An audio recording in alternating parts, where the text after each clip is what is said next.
Senator McGrath. Thank you, Mr Deputy President.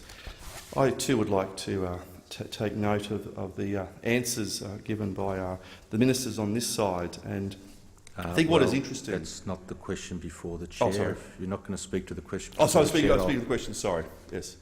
Okay. Thank you. Well, the question before the chair is answers from Senator Brandis to questions from Senators Wong, Collins and O'Neill. Okay, cool, excellent. That's what I'm doing. Thank you. I just got my words in the wrong place.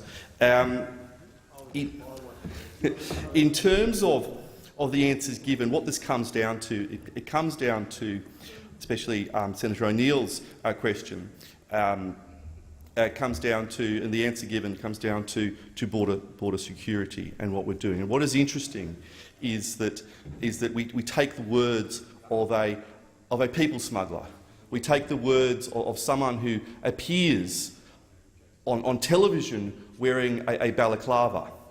And I think this comes down to the different approach taken between our parties, in that it was the coalition who have strengthened the borders and have strengthened border security in this country. And it is the coalition who actually have stopped the boats. And it's a coalition who have put a steel border up. I'm happy to take interjections.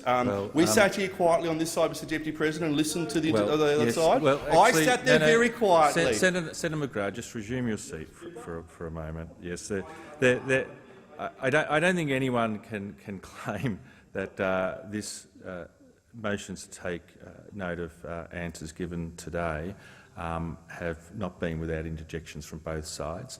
I have called the Senate to order on a number of occasions, and I would ask the Senate to remain in order for the remainder of Senator McGrath's contribution. Senator McGrath. Thank you, Mr Deputy President. I should put on the record that I did interject, but I certainly smiled and laughed at some of the interjections. So I'm guilty as charged of that. So just to put that on the record.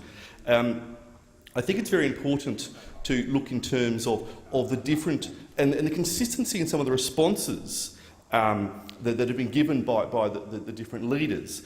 Labor last night again refused to rule out what it has called on the government to rule out. On the 7:30 report last night, it was reported that the ABC asked Bill Shorten, the opposition leader, if it could rule out the possibility that payments were made under the former government to people smugglers during the Rudd-Gillard years.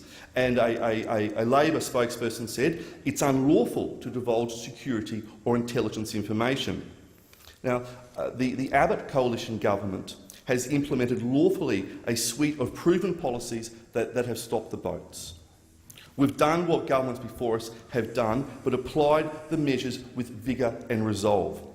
And we've broken the people smugglers' business model.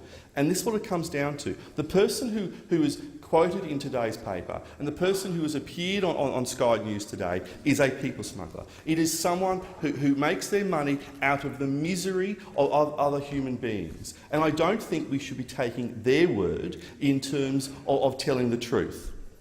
And it's also significant today that the deputy opposition leader yesterday refused to commit her party to maintaining the tough border policies that have ended the years of dysfunction and failure under the Rudd-Gillard governments.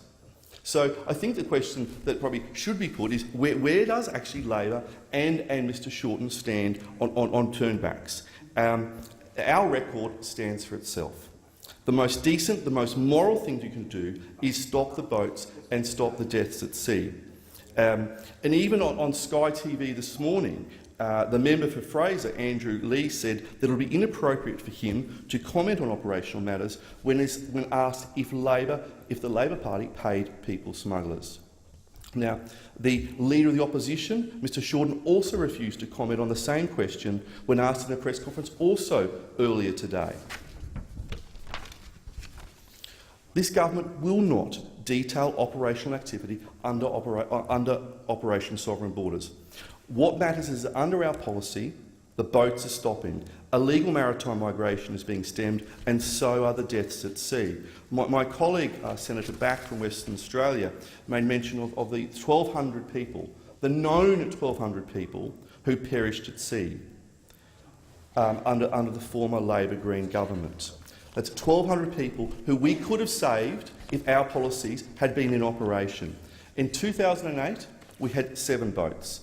In 2013, 302 boats arrived. Since we've been elected in 2014 and 2015, only 1 boat has arrived. We have put up borders of steel, whereas the Labor Party, sadly, through their failed policies, had effectively borders of lace. They've got their Nana's doilies and put together a border of their Nana's doilies to create a border to stop people smugglers, and it didn't work.